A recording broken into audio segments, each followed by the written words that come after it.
உன்னத பாட்டு 8ஆம் அதிகாரம் 1ஆம் வசனம் முதல் 14ஆம் வசனம் வரை.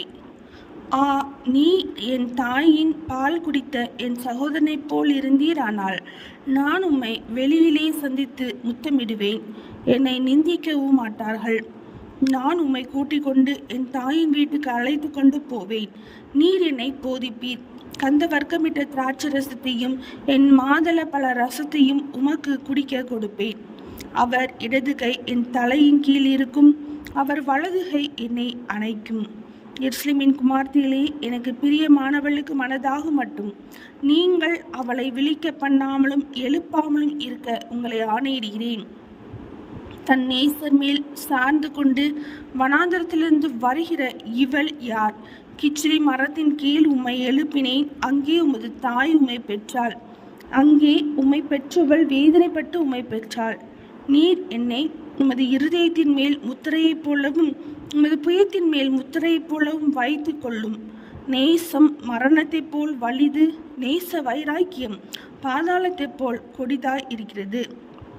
அதன் தழல் அக்கினி தழலும் அதன் ஜுவாலை கடும் ஜுவாலையுமாயிருக்கிறது. திரளான தண்ணீர்கள் நேசத்தை அவிக்க மாட்டாது, வெள்ளங்களும் அதை தணிக்க மாட்டாது. ஒருவன் தன் வீட்டிலுள்ள ஆஸ்திகளையெல்லாம் நேசத்துக்காக கொடுத்தாலும் அது முற்றிலும் அசட்டை பண்ணப்படும்.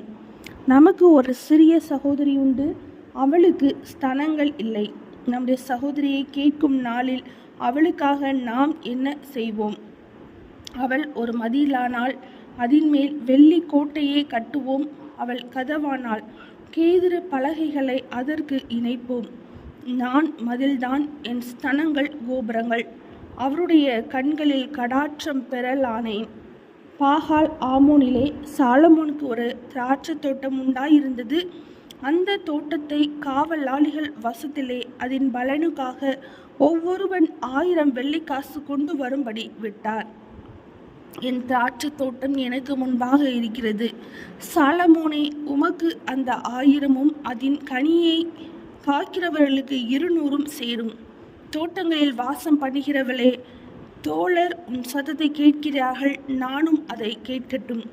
என் நேசரே, தீவிரியும் கந்த வர்க்கங்களின் மலைகள் மேலுள்ள வெளிமானுக்கும் மறைகளின் குட்டிக்கும் சமானமாய் இரும். உன்னத பாட்டு 8ஆம் அதிகாரம் முடிந்தது.